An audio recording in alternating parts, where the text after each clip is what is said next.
ঢাকার শেয়ার বাজারে তালিকাভুক্ত ৫টি শরিয়া ভিত্তিক ইসলামী ব্যাংকের শেয়ার দরে অস্বাভাবিক উত্থান পতন দেখা যাচ্ছে। ১৪ মাসের ব্যবধানে ৮০% পর্যন্ত দর হারিয়েছে কোনো কোনো শেয়ার। তবে সম্প্রতি কয়েকদিনেই ৯০% পর্যন্ত বেড়ে কয়েকটি ব্যাংক দর হারিয়েছে প্রায় ৪০%।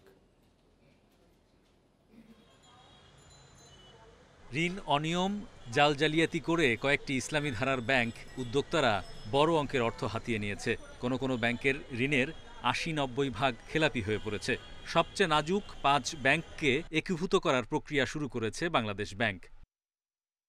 কিন্তু ঢাকার শেয়ার বাজারে তালিকাভুক্ত এ ব্যাংকগুলোতে সাধারণ বিনিয়োগকারীদের মালিকানা রয়েছে ১৮ থেকে ৬৫% পর্যন্ত। শুরুতে সরকার একীভূত করতে যে ব্যাংক রেজুলেশন অধ্যাদেশ জারি করে সেখানে শেয়ার হোল্ডারদের জন্য আপাতত কিছু রাখা হয়নি। কিন্তু ১৩ অক্টোবর অর্থ মন্ত্রণালয় জানায় ৫ ব্যাংক একীভূত করার প্রক্রিয়ায় বিনিয়োগকারীদের স্বার্থের বিষয়টিও সরকার গুরুত্বের সঙ্গে পরীক্ষা নিরীক্ষা করছে। কিন্তু কয়েকদিনেই শেয়ারগুলোর দাম অস্বাভাবিকভাবে বেড়ে আবার কমতে থাকে। ২৪ সেপ্টেম্বর এক্সিম ব্যাংকের শেয়ার দর ছিল ২ টাকা ৮০ পয়সা।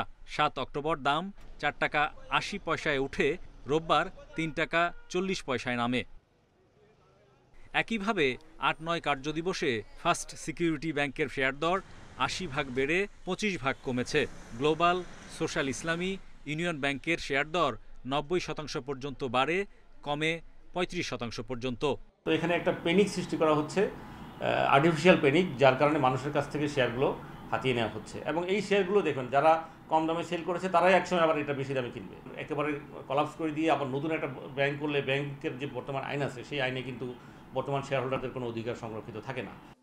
এদিকে সপ্তাহের প্রথম কার্যদিবস ঢাকার শেয়ার বাজারে প্রধান সূচক কমেছে প্রায় ২৩ পয়েন্ট। লেনদেন হয় ৪৬১ কোটি টাকার শেয়ার, দর হারিয়েছে ১৯৮ প্রতিষ্ঠান। অন্যদিকে চট্টগ্রাম স্টক এক্সচেঞ্জের সার্বিক সূচক কমেছে ২৪ পয়েন্টের বেশি, লেনদেন ১১ কোটি ৪৭ লাখ টাকা। Hari Saha, independent news, Dhaka. Fareast Life ইন্স্যুরেন্সের ৪৫০০ কোটি টাকা উদ্ধার ও সাবেক চেয়ারম্যান নজরুল ইসলামের দৃষ্টান্তমূলক শাস্তির দাবিতে মানববন্ধন করেছে ক্ষতিগ্রস্ত গ্রাহক ও কর্মচারীরা। রোববার দুর্নীতি দমন কমিশনের প্রধান কার্যালয়ের সামনে মানববন্ধনে অংশ নেন তারা। এ সময় তারা অভিযোগ করেন ২০০০ থেকে ২০১৯ সাল পর্যন্ত ফরেস্ট লাইফের তহবিলে জমা হয় গ্রাহকের প্রায় ৪,০০০ কোটি টাকা। কিন্তু সাবেক চেয়ারম্যান নজরুল ইসলাম ও সহযোগী এম এ খালেক নিজেদের লোক বসিয়ে ভুয়া খরচ, কাগুজে বিনিয়োগ ও ম্যানেজমেন্ট কারসাজির মাধ্যমে সেই অর্থ আত্মসাৎ করেন, যার বড় অংশ বিদেশে পাচার হয়েছে বলে অভিযোগ রয়েছে। এ সময় দুদকে ৫ দিনের রিমান্ডে থাকা সাবেক চেয়ারম্যান নজরুল ইসলামের শাস্তি ও অর্থ উদ্ধারের দাবিতে স্মারকলিপি দেন তারা। বাংলাদেশের প্রান্তিক পর্যায়ের জনগণের এই সঞ্চিত টাকা উদ্ধারের জন্য কিন্তু আমরা কোনোভাবেই কোথাও কোনো জায়গায় সুবিচার পাচ্ছি না। হাজার হাজার কোটি টাকা আত্মসাৎ করে তারা বিভিন্ন এজেন্সিগুলোকে কিনে নিয়ে নেওয়ার দৃষ্টতা দেখিয়েছে।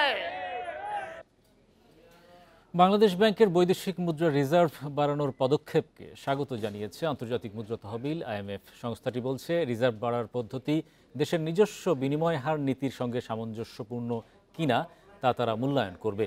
শুক্রবার এক সংবাদ সম্মেলনে IMF-এর এশিয়া ও প্রশান্ত মহাসাগরীয় বিভাগের উপপরিচালক টমাস হেলিং সাংবাদিকদের একথা জানান। টমাস হেলিং বলেন, IMF-এর একটি দল চলতি মাসে বাংলাদেশ সফরে আসবে। এ সময় সংস্থাটির সঙ্গে চলমান $5.5 বিলিয়ন ঋণ কর্মসূচির পঞ্চম পর্যালোচনা চলবে। তিনি বলেন, বৈদেশিক লেনদেনের ঝুঁকি কমাতে রিজার্ভ বৃদ্ধি করা ঋণ কর্মসূচির একটি মূল লক্ষ্য। রিজার্ভ বৃদ্ধিতে বাংলাদেশ ব্যাংকের সাফল্য প্রশংসনীয় বলেও জানান তিনি।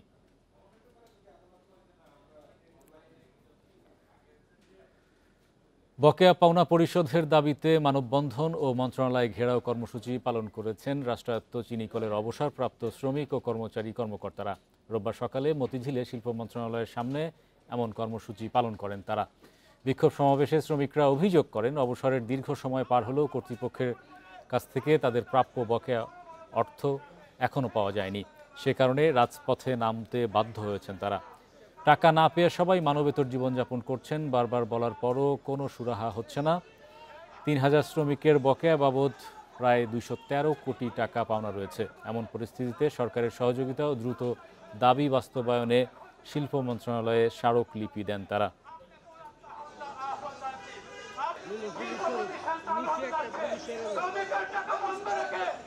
অনেকের কাছে কান্নাকাটি করেছি, কোনো কথাই কারো কাছে যায় না, পোষায় না স্যার। বারবার বাজেট করা হয়, এবার উপদেষ্টা মহোদয় বাজেটের জন্য লেখছে, কিন্তু কর্পোরেশন কর্তৃপক্ষ এখনো বাজেটের কোনো সুরাহা করে নেই। নওগাঁ ও জয়পুরহাটে রোপা আমন ধান কাটা ও মাড়াইয়ের আগ মুহূর্তে রোগবালাই এবং পোকামাকড়ের আক্রমণে দিশেহারা কৃষক। কীটনাশক ব্যবহার করেও দমন করা যাচ্ছে না রোগবালাই পোকামাকড়। ফলে এবছর রোপা আমনের উৎপাদন কিছুটা কম হতে পারে বলে শঙ্কা চাষিদের। নওগাঁয় রোপা আমন কাটা মাড়াইয়ের মাত্র 15 থেকে 20 দিন আগে ধান খেতে ব্লাস্ট, ইঁদুর ও মাজরা সহ বিভিন্ন প্রকার আক্রমণ দেখা দেয়। বালাইনাশক দিয়েও সুফল না মেলায় ধানের উৎপাদন কমার শঙ্কায় চাষিরা। এই বছরে আমাদের এখানে প্রথম আর কি আক্রমণটা বেশি হয়ে গেছে। চিনি ওষুধ দিচ্ছি, করা 20 দিন 25 দিনের মেয়াদ দিচ্ছে, দেওয়ার পর সেই এক সপ্তাহ যায় না। রোগবালাই ও পোকামাকড় থেকে ফসল রক্ষায় কৃষকদের পাশে থাকার কথা জানিয়েছেন কৃষি কর্মকর্তারা। কারেন্ট পোকার জন্য একদম গোড়াতে যে পোকাগুলো থাকে সেগুলোকে নিশ্চিত করে দমন করার জন্য সেখানে স্প্রে করার ব্যবস্থা করছি। ময়মনসিংহে ফসলের মাঠে কিছুদিন পরই শুরু হওয়ার কথা আমন ধান কাটা, কিন্তু এরই মধ্যে ধানে মাজরা ও কারেন্ট পোকার আক্রমণ দেখা দিয়েছে। ধার দেনা করে আমন লাগিয়ে দিশেহারা কৃষক। বীজ দেওয়া মানতেছে না, অতিরিক্ত বীজ দিয়ে 3-4 বীজ দেওয়া বীজ মানতেছে না। জয়পুরহাটে পচন ও পোকার আক্রমণ থেকে ধান ক্ষেত রক্ষার আপ্রাণ চেষ্টা করছেন কৃষকরা। তাদের অভিযোগ, কৃষি বিভাগের সহযোগিতা না পেয়ে সনাতন পদ্ধতিতে ফসল বাঁচানোর চেষ্টা করছেন। দিশেহারা হয়ে গেছি, স্প্রে করতে করতে আমাদের এখানে কোনো কৃষি বিভাগ থেকে কেউ আসে না বা দেখেও না। তবে কৃষি কর্মকর্তার দাবি, এখনো ছত্রাকের সংক্রমণ এবং পোকামাকড়ের আক্রমণ আশঙ্কাজনক নয়। ব্লক পর্যবেক্ষকের কৃষি কর্মকর্তার পরামর্শ নিয়ে আপনারা সঠিক সময়ে সঠিক মানের ওষুধ আপনারা ব্যবহার করবেন, তাতে কাঙ্ক্ষিত ফলাফল পাবেন এবং ফসলটা অবশ্যই নিরাপদ ফসল আমরা ঘরে তুলতে পারি। সময় মতো প্রতিকার না পেলে উৎপাদন বিপর্যয়ের পাশাপাশি লোকসানের শঙ্কায় কৃষকরা। সোহেলি জাহান, ইন্ডিপেন্ডেন্ট নিউজ। নিলামে ভালো দাম মিলছে সমতলের চা পাতার। গত কয়েক মৌসুমের লোকসানের পর পঞ্চগড়ের চা চাষিদের মুখেও তাই হাসি ফুটেছে। কারখানা মালিকরা বলছেন, চায়ের গুণগত মান বাড়লে দামও ভালো পাওয়া যায়। উন্নত মানের চা তৈরিতে প্রশাসন, স্থানীয় চা বোর্ডের নীতি নির্ধারণ সহ কড়া তদারকির সুফল মিলছে বলছেন সংশ্লিষ্টরা। দেশের তৃতীয় চা অঞ্চল হিসেবে পরিচিত পঞ্চগড়ে কয়েক বছর ধরে লোকসান গুনছিলেন চা চাষিরা। মাত্র 12 টাকা কেজি দরে কাঁচা পাতা বিক্রি এবং 40 থেকে 50% মূল্য কর্তন করেও পাওনা টাকার জন্য ক্ষুদ্র চাষিদের ঘুরতে হতো দিনের পর দিন। তবে সম্প্রতি ভালো মানের কাঁচা পাতা 32 থেকে 35 টাকা কেজিতে কিনছেন কারখানা মালিকরা।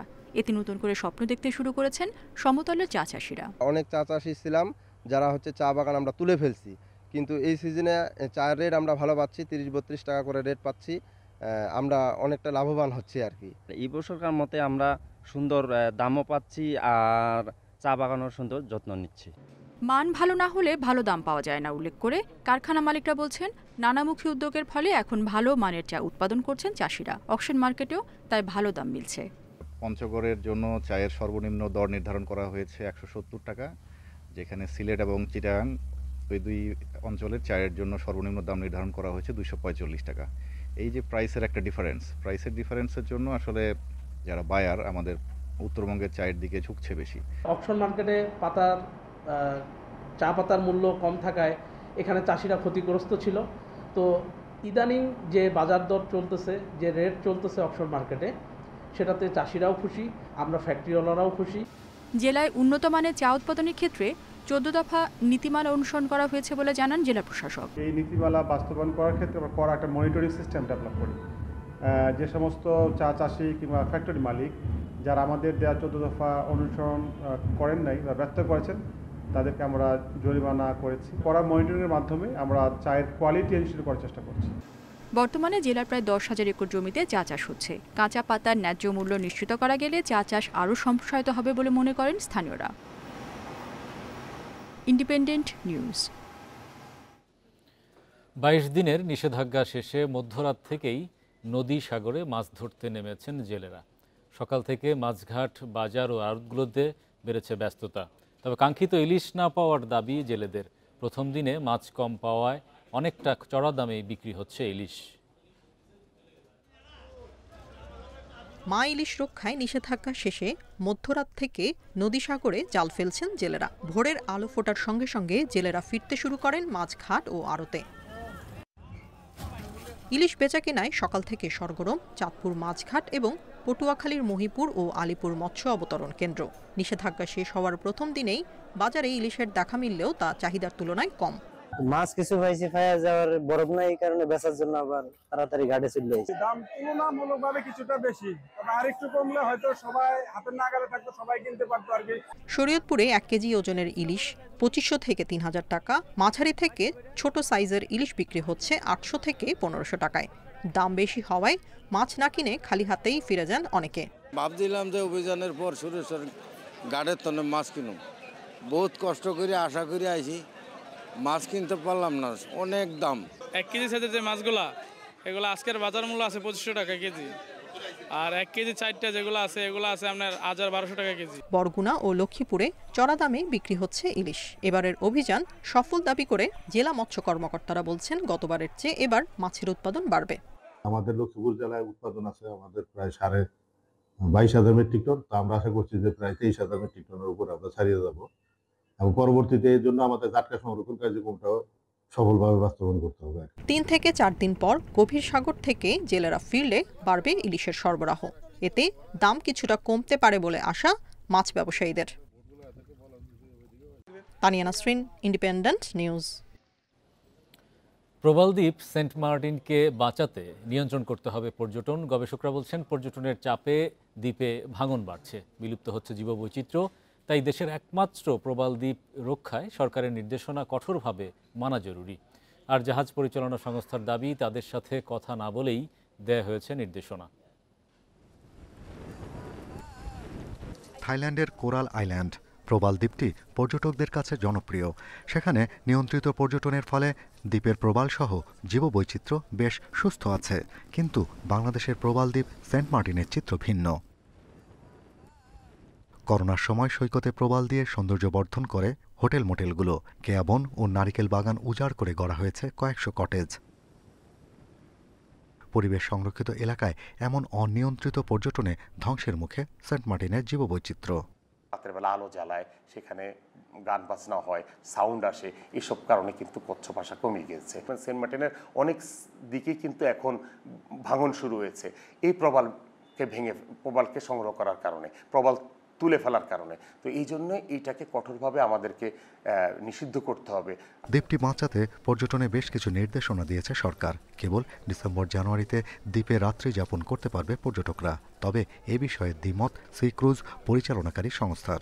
এখানে অলরেডি তো ওনারা সংকুচিত করে ফেলছে, 2000 লোকের যে যাতায়াত এখানেই তো সংকুচিত করে ফেলছে। আর যে সত্রগুলো দিছে এটা বাস্তব অর্থে কতটুকু কার্যকর করতে পারবে এটা আমি আদৌ বোধগম্য না। ট্যুরিজমের জন্য সম্পূর্ণ সাংঘর্ষিক, তবে এটা ভিন্নভাবে এই শর্তগুলা বাস্তবায়ন করা যাইতো যদি আমাদের সাথে বসে যদি সিদ্ধান্ত নিত।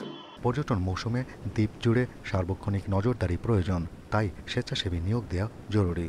দিয়ে পরিবেশ অধিদপ্তর থেকে এখানে গার্ড নিয়োগ করতে হবে।